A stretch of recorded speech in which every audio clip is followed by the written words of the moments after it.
Hi, my name is Cassandra. I'm 27 years old, and this is my story. The air in my Aunt Carol's dining room was always the same, thick, still, and smelling faintly of lemon polish and regret.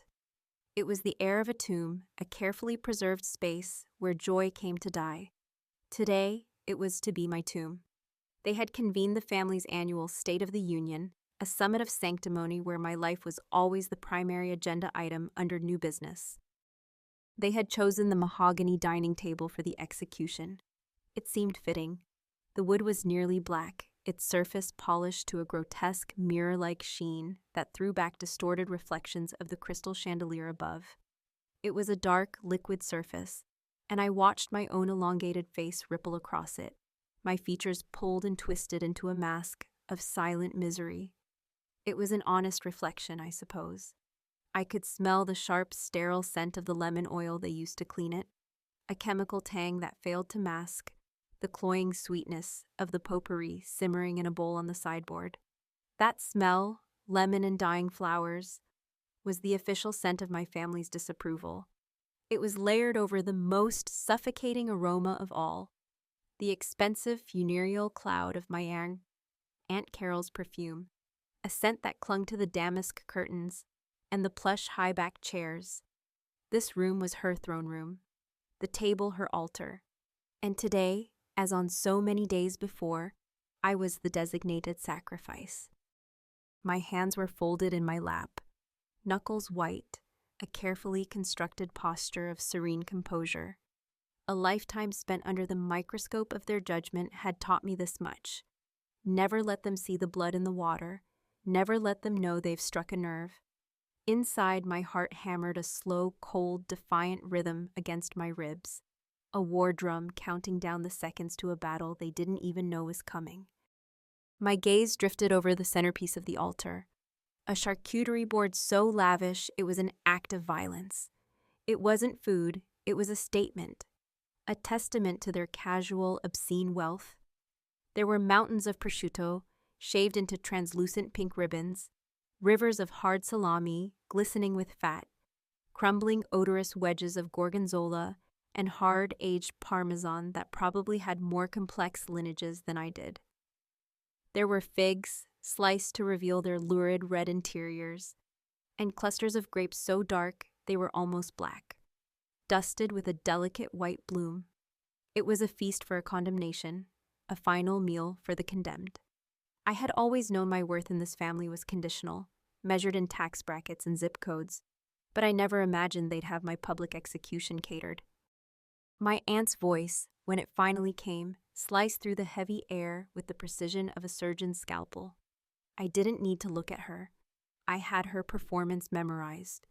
The practiced, sorrowful tilt of her head, the gentle, patronizing placement of her hand on the table, her rings clicking softly against the wood, the glint of manufactured pity in her eyes. She dared to say, "Darling, we're worried about you. We all are." The word darling was a shard of glass coated in honey. It was designed to slide in easy, to signal affection, before it began to cut you from the inside out. I felt the gazes of the others at the table, my two uncles, my other cousins, their spouses, all turning towards me, their faces a gallery of practiced concern. "Your choices, always?" she began, pausing to let out a theatrical sigh, a puff of perfumed air meant to convey the heavy burden of her love for me. "Well, they haven't exactly led to what we'd call financial security, have they?"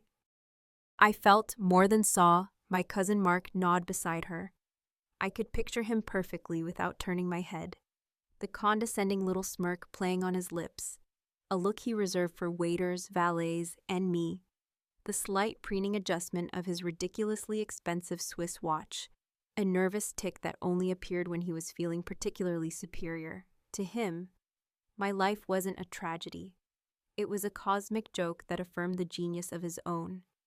His choices, the right Ivy League school, the right soulless corporate law firm, the right vapid, socially advantageous wife, were the correct answers to a test he believed I had willfully, gleefully failed. His success required my failure as a backdrop. I let their collective judgment wash over me, a familiar, cold tide. I had been swimming in the sea of disapproval for so long I had forgotten what it felt like to be dry, to be warm. They thought they had me cornered. They saw the quiet girl who chose dusty books over stock portfolios, the niece who wore thrift store cardigans to their Christmas parties, the cousin who drove a car that was old enough to vote. They saw a project, a charity case, a broken little bird with a broken wing that they, in their infinite mercy, would now deign to fix. They saw failure to be managed. They had no idea that beneath the placid surface of the water, I wasn't drowning. I wasn't even treading water. I was holding my breath, conserving my energy and sharpening a blade. The narrative of my failure was a story they had written for me in childhood, a dog-eared manuscript they passed around at every family gathering. The first chapter began the day I officially declared my major. It was at a family barbecue, one of those sweltering July afternoons where the air is thick with charcoal smoke, citronella, and the sound of forced laughter. I was 18, incandescent with a passion they could never understand, a fire they mistook for foolishness. I told them I was going to study art history.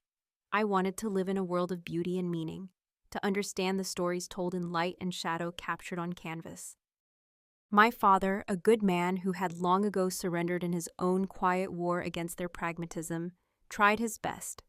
He was flipping burgers, his face slick with sweat, and he fumbled with his tongs for a moment before managing a weak, "Well, as long as you're happy, honey." His eyes, however, were filled with a familiar, helpless anxiety. But Aunt Carol had laughed. It wasn't a kind musical laugh. It was a short, sharp bark that cut through the party chatter like a gunshot.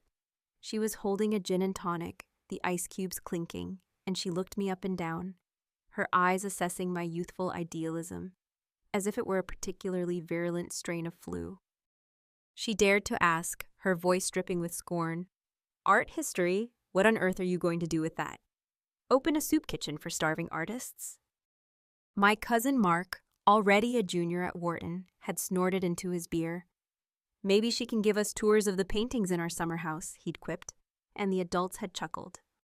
That was the first brick in the wall they built around me. Over the years, they added more, each one a testament to my deviation from their sacred blueprint for a successful life.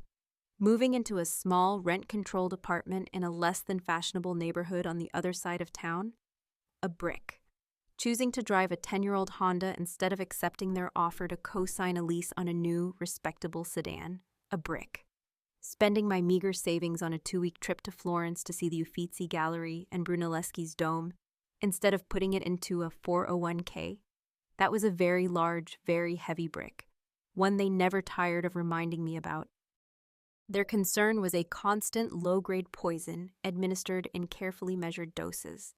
It was in the Christmas gifts of practical, ugly sweaters and gift cards to sensible department stores. It was in the casual questions about whether my part-time job at the small art gallery offered benefits. It was in the way they'd introduce me to their friends, their voices laced with a telltale brand of pity. "This is my niece," Carol would say, her hand briefly touching my shoulder as if I were a rescue animal. "She's the artistic one." The words were always delivered with a tight little smile that said, "She's the poor one, the one who will never amount to anything. Please don't ask her what she does for a living. It's embarrassing for all of us." I remember one Christmas Eve with brutal clarity. We were all at my uncle's house, a cavernous McMansion that always felt cold, no matter how high they cranked the heat. Mark had just announced his engagement to a woman who looked like she'd been assembled from a catalog of expensive, interchangeable parts. He'd given her a diamond ring the size of a small planet. As she was showing it off, her laughter tinkling like wind chimes, Aunt Carol had turned to me. "You see, darling," she'd whispered, her breath smelling of white wine. "That's what happens when you make smart choices. Mark works hard. He's practical." She then looked down at the simple silver ring I wore, a piece I had bought for myself from a local artisan. Her lip curled almost imperceptibly. "Don't you ever wish you had chosen a more reliable path?" I remember nights in my tiny, cluttered apartment, the city lights a cold, indifferent comfort outside my window. I'd be eating instant noodles, the salty broth a poor substitute for a real meal, a stack of art history textbooks on one side of my table, and a pile of bills on the other. In those moments of quiet desperation, their voices would invade my solitude, a Greek chorus of doubt and scorn. They were right. You are a fool. You chose this. You chose to starve for paintings you will never own and a life you can barely afford. But the resentment was a fire that kept me warm through those cold nights. It was a cold, hard stone in my gut that grew heavier with each passing year. Every condescending remark, every pitying glance, every unsolicited piece of advice. I didn't let them break me. I collected them. I cataloged them in the library of my mind. I saved them up like receipts, proof of a debt that I swore to myself would one day be paid in full with interest. They thought they were watching me fail, a slow-motion car crash of my own making. In truth, they were forging their own reckoning. My life wasn't a cautionary tale. It was a long, slow, meticulously planned revenge. And the first rule of a good revenge is patience. My revenge began not with a bang, but with the musty smell of aging paper. It began in a dusty, forgotten corner of a second-hand shop, with a book I bought for $1. Building Wealth One House at a Time. The cover was a faded, optimistic yellow from the 1980s, the pages brittle and brown at the edges. That night, hunched over my small kitchen table, the city a distant, indifferent hum outside my window, I read it from cover to cover.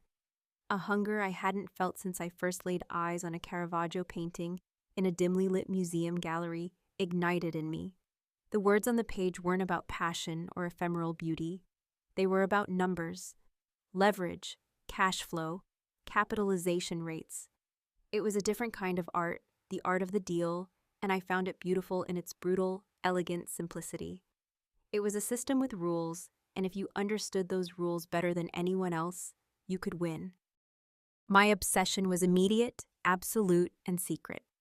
While my family imagined I was attending obscure gallery openings or wasting my evenings at poetry slams, I was giving myself a clandestine education in financial warfare. I became a creature of the night, my life lit by the glow of a laptop screen. I devoured books on real estate, my highlighter bleeding through the cheap paper of library copies. I learned about zoning laws, tax assessments, amortization schedules, and the beautiful, beautiful concept of depreciation. I found that my art history background gave me an unexpected advantage.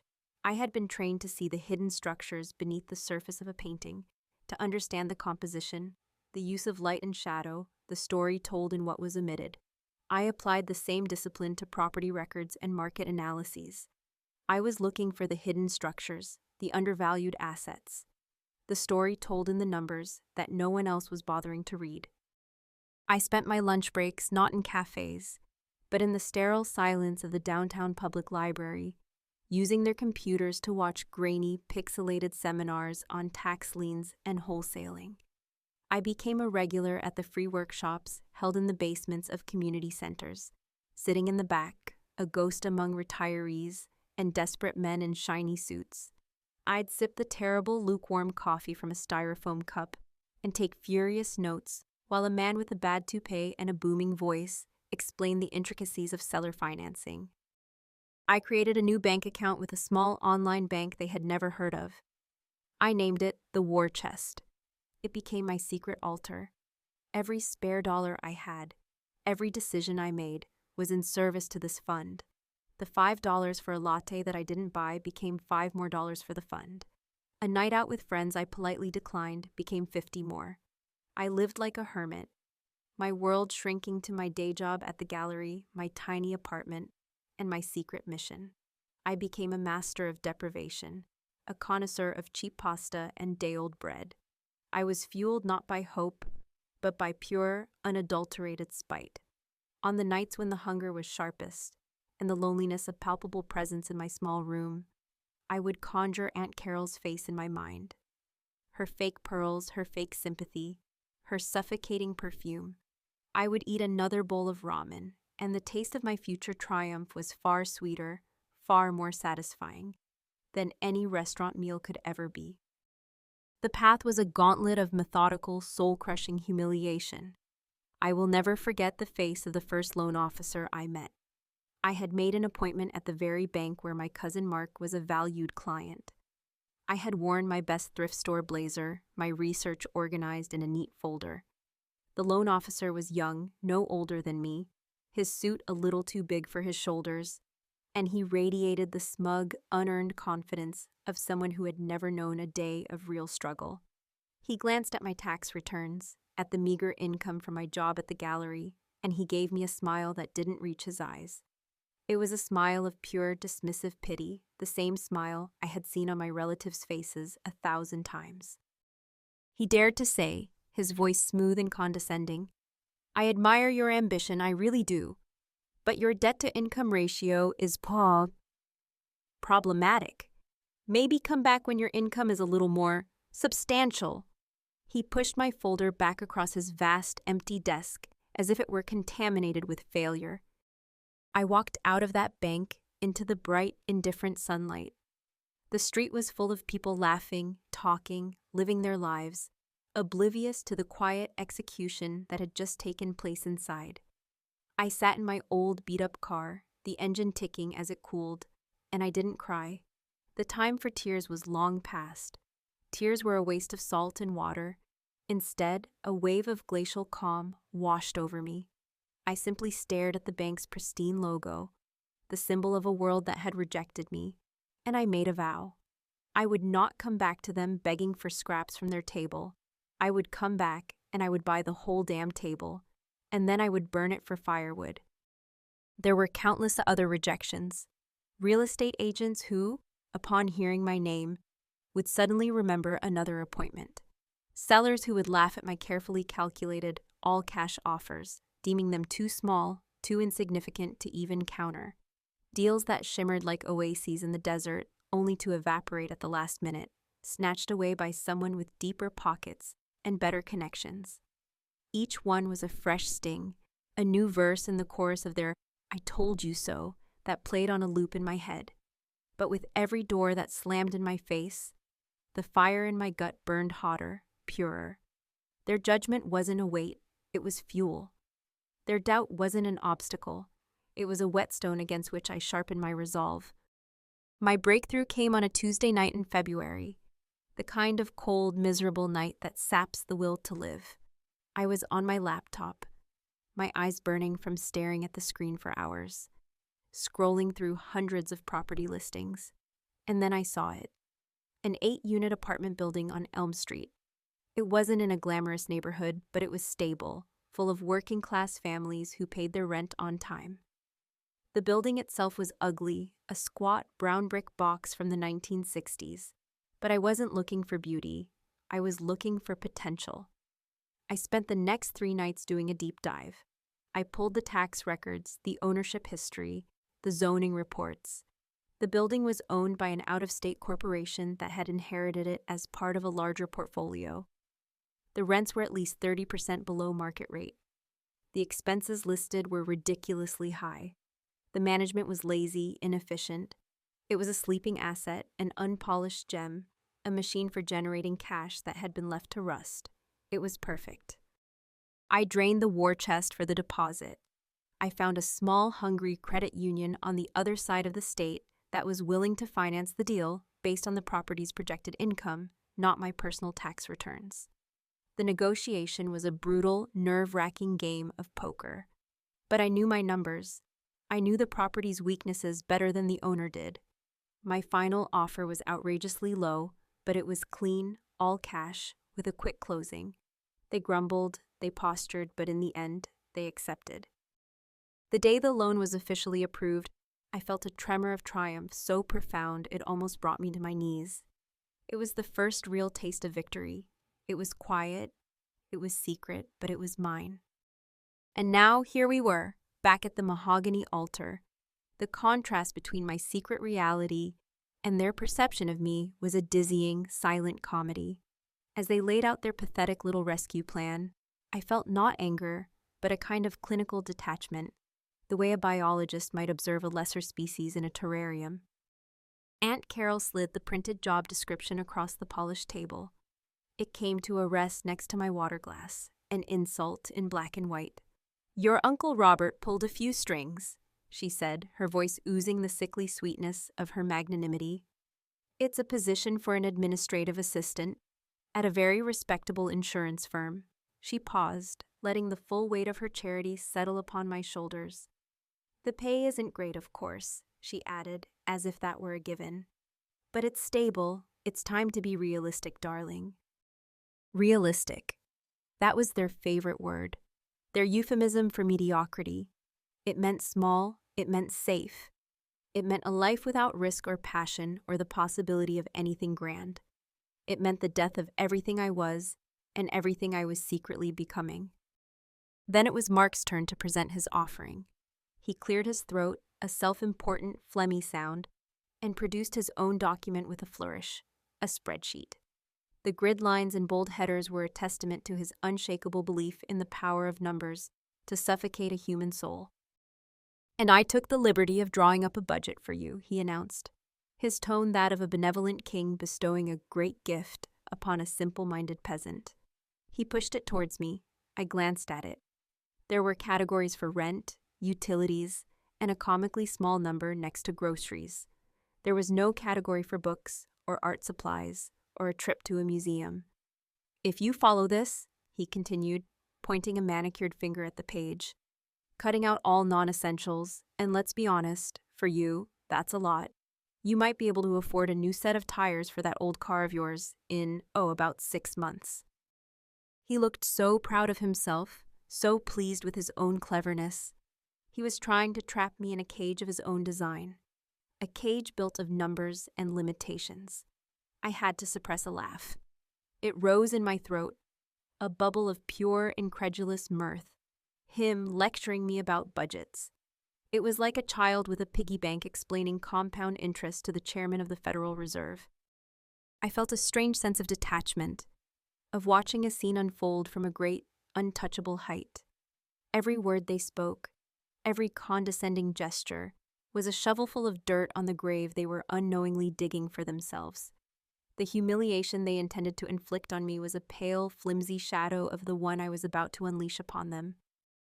The heat I expected to feel in my cheeks, the familiar burn of shame, never came. Instead, a wave of icy calm washed through me, extinguishing the last embers of my anger. This was the moment, the culmination of years of silent work and whispered rage. This was the harvest. Aunt Carol leaned in, her voice dropping to a conspiratorial whisper, ready to deliver the final, unforgivable insult, the one that would seal her fate. "So," she began, her smile a predator's baring of teeth, "we just need you to accept the position, and we can set up a system where your paycheck is deposited into an account that Mark and I can help you manage." She paused, her eyes glittering. "Just to make sure you're making sensible choices." That was it, the offer to put a leash on me, to control the very money I had bled for, penny by agonizing penny, to treat me not as a woman but as a child, an incompetent who couldn't be trusted with her own life. I looked at her perfectly coiffed hair, her condescending smile, her fake pearls, and I felt nothing but a vast, cold, thrilling emptiness. The storm inside me had passed long ago. All that was left was the deadly calm in its wake. I let the silence stretch for a beat. Then another. I saw a flicker of impatience, of annoyance, in Carol's eyes. I reached down, my movements slow and deliberate, for the old worn canvas tote bag at my feet, the one they had all sneered at for years, the symbol of my bohemian poverty. The zipper, as I pulled it, made a sound like a blade being drawn from a leather sheath. It was the only sound in the world. My voice, when it came, was not the voice they knew. It was not the voice of the quiet, apologetic niece who mumbled her way through family gatherings. It was a new voice, low and steady and cold, a voice that had been forged in the silent fires of my own private war.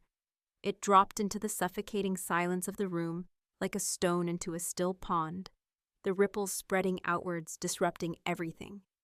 "Actually, Aunt Carol," I began, my gaze fixed on her. "Mark, that won't be necessary." Aunt Carol's perfectly painted lips which had been pursed in a smile of saccharine charity, parted slightly. Annoyance, sharp and undisguised, flashed in her eyes before the mask of benevolent concern could be reaffixed. She had been interrupted. The subject of the intervention had dared to speak out of turn. She dared to ask, her voice brittle, "What do you mean, darling? This is a wonderful opportunity. Your uncle worked very hard to—" I did not let her finish. I did not raise my voice. I simply spoke over her, my calm tone an impenetrable wall against which her indignation broke and dissipated. "I appreciate the thought," I said, a lie as smooth and polished as the table before me, "but I won't be needing it." My hand, which had been inside my worn canvas tote, closed around a thick, bound stack of papers. The document was cool and solid to the touch. It felt heavy, it felt real. It felt like a weapon, forged and waited for this exact moment. I drew it out, my movements unhurried, almost languid. The room was so quiet that the faint rasp of the high-quality paper against the canvas lining of my bag seemed to echo in the space between heartbeats. I placed it on the table. The sound it made as it met the polished mahogany was not a slap, but a solid, definitive thud. It was the sound of an anchor being dropped, a declaration being made. It was the sound of a tombstone being laid upon the grave of the person they thought I was. The title on the blue cover was printed in stark, bold black letters that no one at that table could possibly misread: Commercial Property Purchase and Sale Agreement. I left it there for a moment, an alien artifact on their landscape of condescension. I let their eyes adjust to it, to its jarring presence in their world of flimsy job offers and insulting, simplistic budgets. I watched as their brains, so accustomed to the neat columns and predictable figures of their own lives, struggled to categorize what they were seeing. Cousin Mark squinted, his head cocked to one side as if he were looking at a particularly baffling piece of modern art. A flicker of confusion, then irritation, crossed his face. He looked from the document to me and back again. He dared to ask, his voice sharp with impatience, "What is this? Some kind of art project?" I lifted my head and met his gaze.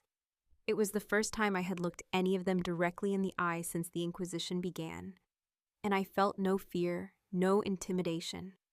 I felt only the cold, thrilling, crystalline power of a perfectly executed plan finally coming to fruition. I shifted my gaze to Aunt Carol, whose practiced smile was now frozen on her face, a rictus of confusion and dawning horror. "I appreciate your concern," I said again, my voice as calm and flat as a frozen lake in the dead of winter. "Truly I do, but as I said, I've already handled my financial future." I placed a single steady finger on the cover of the document. "This," I announced to the silent, gaping audience of my own personal jury, "is the closing contract for the 8-unit apartment building on Elm Street." I paused, letting the specificity of the detail land. This was not a dream. This was not a fantasy. This was real. This had an address. The one I purchased last Tuesday. Silence. It was not a comfortable silence, nor was it an empty one. It was a vacuum. It sucked all the air, all the sound, all the smug, self-satisfied certainty out of the room. It was the most profound, most beautiful silence I had ever heard. It was the sound of their world grinding to a halt. I watched, with a satisfaction so deep it was almost sexual, as the information traveled across their faces. I saw the synaptic firing of raw disbelief, the frantic, failed attempts to reconcile what I had just said with the deeply entrenched narrative of my incompetence. I saw the short-circuiting of a lifetime of long-held assumptions. Carol's face was a masterpiece of crumbling artifice. The saccharine smile collapsed as if its strings had been cut. Her jaw went slack, her mouth hanging slightly, comically open. The fake pearls at her throat, which she wore as a badge of her unearned class, suddenly looked like a tightening noose. Her eyes, white and unblinking, darted from my face to the contract and back again, her brain visibly failing to connect the two realities. The poor, artistic niece who couldn't balance a checkbook, and the legal owner of a commercial property could not, in her worldview, exist in the same person. Her mind was breaking, and I was watching it happen. And Mark, oh Mark, the look on his face was worth every single bowl of instant noodles, every lonely night spent studying, every condescending rejection I had ever endured. It was the entire reward. The patronizing smirk he wore as a second skin was gone, vaporized. In its place was a mask of pale, pure, unadulterated shock. His face, usually ruddy with the arrogance of easy success and expensive whiskey, had turned the color of ash. He instinctively glanced at his expensive Swiss watch, the totem of his superiority, the object he used to measure his own importance against the insignificance of others. But the gesture was hollow, meaningless. For the first time in my presence, his watch was just a watch, a silly, shiny toy that told time. It held no power here. The power was mine. It was sitting on the table between us, bound in a blue cover, radiating a quiet, immense authority. I decided then and there to twist the knife. A revenge, after all, is not complete until it is fully and painfully understood by its recipient. I leaned forward just a fraction, my hands now resting flat on the table on either side of my contract. My voice remained quiet, but it was imbued with the weight of my victory. Each word a carefully chosen stone dropped into the silent pool of their shock. The property is already fully tenanted, I explained, my tone as clinical and dispassionate as if I were giving a lecture on Renaissance perspective. After all expenses, including the mortgage, property taxes, insurance, and a 15% property management fee, it's projected to generate a net positive cash flow. I paused, and then I looked directly at Mark, the self-proclaimed god of spreadsheets. A passive income that, according to my calculations, and here I allowed a small, cold smile to touch my lips, will surpass both of your combined annual bonuses within 5 years. I let that sink in. I let him do the math. I saw the flicker in his eyes as he ran the numbers, his face growing even paler as the brutal, undeniable truth of my statement crashed down upon him. He, who had just tried to teach me how to budget for a new set of tires. And, I added, delivering the final crushing blow, it's the first of 3 such properties I plan to acquire before the end of next year. I'm currently in negotiations for a 6-unit building on Miller Avenue. Checkmate. The game was over. The board was swept clean. The wall they had so diligently built around me, brick by condescending brick, had not just crumbled. I had detonated it from within. I had used their judgment as the explosive charge and their constant suffocating pity as the fuse. The expressions around the table were a gallery of ruin. My uncles looked bewildered, as if the laws of physics had suddenly been suspended. My other cousins looked stunned, their faces a comical mixture of confusion and a dawning grudging awe. They were no longer looking at the family failure. They were looking at a landlord, a capitalist, a predator who had been hiding among them in sheep's clothing, patiently waiting for the right moment to strike. The vacuum of silence was finally broken by a strangled cough from my father. He was sitting at the far end of the table, and he had been quiet throughout the entire ordeal. I looked at him, and in his eyes, I saw something I hadn't seen in a very, very long time. Not confusion, not worry. It was pride. A deep, quiet, complicated pride. A small smile touched his lips, and he gave me a slow, almost imperceptible nod. Aunt Carol was the first to find her voice, or a cracked, brittle, horrifyingly cheerful version of it. She snapped her mouth shut, the sound a loud click in the quiet room, and her hands began to flutter at her pearls, a frantic, bird-like motion. The speed with which her raw shock morphed into fawning, desperate hypocrisy was breathtaking to behold. It was a masterclass in self-preservation. She dared to say, her voice suddenly an octave too high, a ghastly parody of warmth, "Well, darling, my goodness, why didn't you say something? We always believed in you, didn't we, Mark?" Mark was still staring at the contract, as if it were a venomous snake poised to strike. He started, his head jerking up at the sound of his name. Yes, of course," he stammered, his usual glib eloquence having completely deserted him. We just wanted to help, that's all this was. If you need any financial advice on managing the portfolio, he choked on the word, the taste of it like ash in his mouth. I'd be happy to offer my services, pro bono, of course. I held up a hand, a small, simple gesture, but it had the force of a physical blow. It stopped him cold, his pathetic offer dying on his lips. Thank you, Mark, I said, and my small, cold smile widened just a fraction. But I think I've got it covered. I began to gather my things, my movements serene and unhurried. I folded the contract with deliberate, ceremonial care. The crisp crackle of the paper was the only sound in the room. It was the sound of my freedom being notarized. I slid it back into my worn canvas bag, the place where it had been hidden for so long, and zipped the bag shut with a final, definitive zip. I stood up. The legs of my chair scraped softly, protestingly, against the polished floorboards. My intention, I announced to the room of stunned statues, my voice clear and steady, is to manage my new property portfolio and continue building my own legacy. I looked around the table, my gaze lingering for a moment on each of their shocked, pale faces. I appreciate the intervention. The word dripped with a sarcasm so profound it was almost a physical thing. But as you can see, it was entirely unnecessary. I turned and walked out of the dining room. I did not look back. I could feel their eyes on my back, a battery of confused and humiliated gazes. But their judgment no longer had any weight. It could not touch me.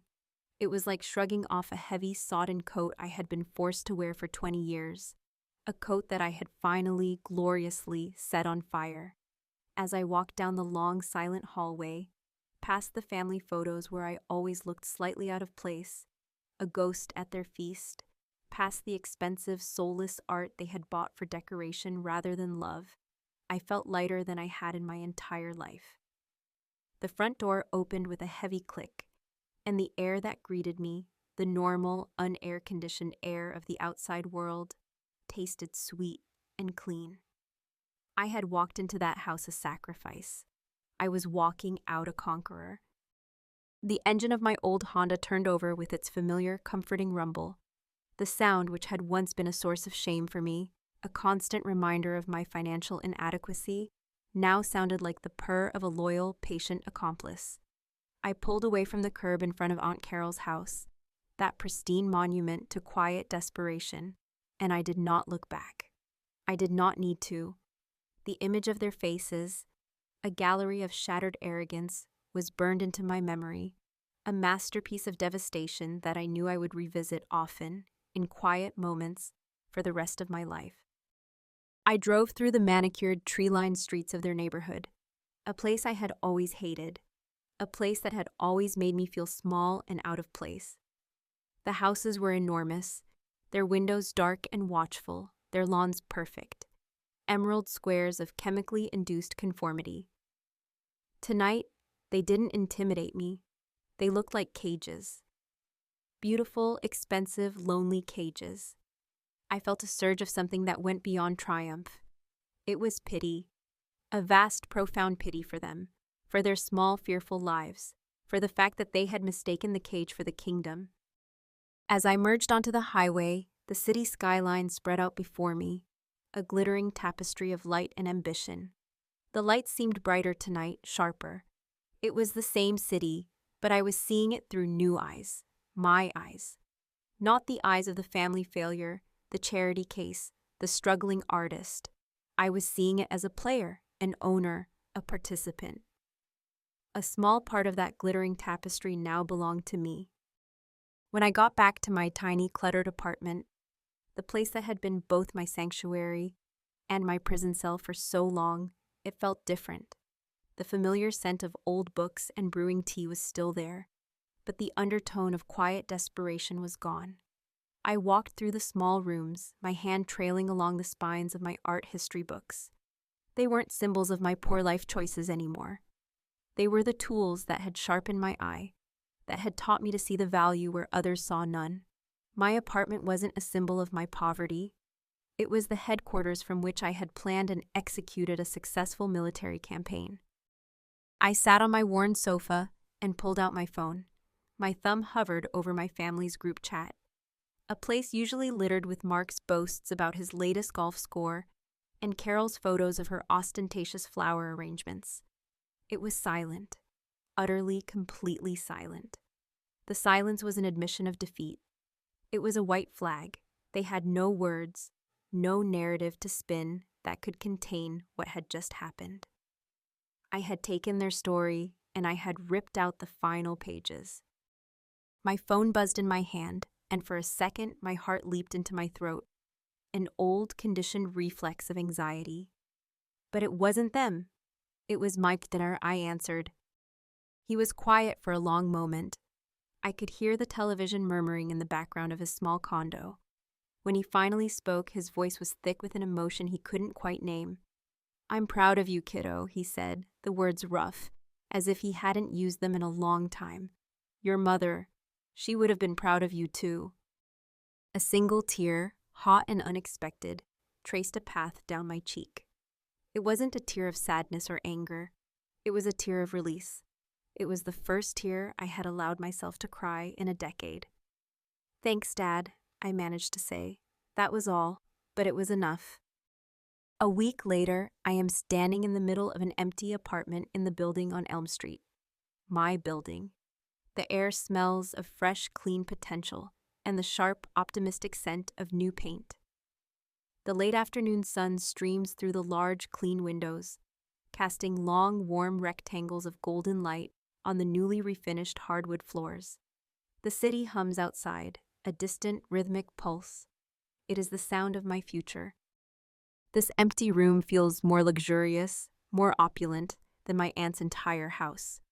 Her dining room was full of things, expensive furniture, crystal, silver, but it was an empty space, devoid of life, devoid of joy. This room is empty, but it is full. It is full of possibility. It is full of the quiet, thrilling hum of an asset working for me, generating income, buying my freedom, second by second. Walking away from that mahogany table was like surfacing after having been held underwater for my entire adult life. The first breath of clean, free air was dizzying, intoxicating. I realized then that my revenge was never truly about the money. The money is a tool. It is security. It is a shield. It is the freedom to say no to jobs you don't want, to people you don't respect, to a life that doesn't fit. But it was never the end goal. The goal was to prove, not to them, but to myself, that my path had merit. The goal was to reclaim my own story. For years, they defined wealth by the brand of your car, or the size of your house, or the name on your watch. They looked at my thrift store clothes, and my old Honda, and my small apartment, and they saw poverty. They were blind. They could never understand that I was investing in something else entirely. My own education, my own future, my own liberation. They were buying liabilities that went down in value the moment they acquired them. I was buying assets, first knowledge, then property. It's the greatest irony of all. They mocked my useless art history degree for years, but that degree was my secret weapon. It taught me how to look at a canvas and see not just the paint on the surface, but the layers of meaning beneath. It taught me to research, to be meticulous, to find the story that wasn't immediately visible. I applied that same discipline to real estate. I looked at that ugly, underperforming building on Elm Street, and I didn't see a liability. I saw a masterpiece of inefficiency, an undervalued asset with a hidden, beautiful structure of cash flow waiting to be revealed. I saw what they could never see. My passion wasn't my weakness, it was my greatest strength. I found not just financial security, but the priceless, immeasurable satisfaction of having proven myself on my own terms. True wealth isn't just about money, it's about the freedom to wake up and design your own day. It's about the self-belief to know you can weather any storm. And it's about having the courage to walk your own path, even when everyone else, everyone you love, is standing on the sidelines telling you, screaming at you, that you're going the wrong way. If you've ever been underestimated, If you've ever had someone try to write your story for you, to fit you into a box that is too small for your soul, then you know this feeling. This isn't just a story about real estate. This is a story about trusting your instincts. It's about the quiet, relentless, unstoppable power of persistence. It's a reminder that the people who judge you the loudest often have the narrowest, most fearful view of the world. Your journey is yours and yours alone. Let them talk. Let them doubt. Let them have their meetings and their spreadsheets and their pity parties. You just keep your head down, do the work they don't see, and prepare for the moment, and that moment will come when you get to lay your own contract down on the table. If this story resonated with you, please give this video a like. It really helps the YouTube algorithm show it to more people who might need to hear this message and feel validated in their own journey. I would love to hear from you. Share your own stories of proving people wrong in the comments below. Tell me about your underestimated moments. Reading your stories of quiet triumph is honestly one of the greatest rewards of sharing my own. And finally, if you haven't already, please hit that subscribe button and turn on the notification bell so you don't miss more stories of defying expectations and building a life on your own terms. Thank you so much for watching, and never ever let anyone else hold the pen to your life story.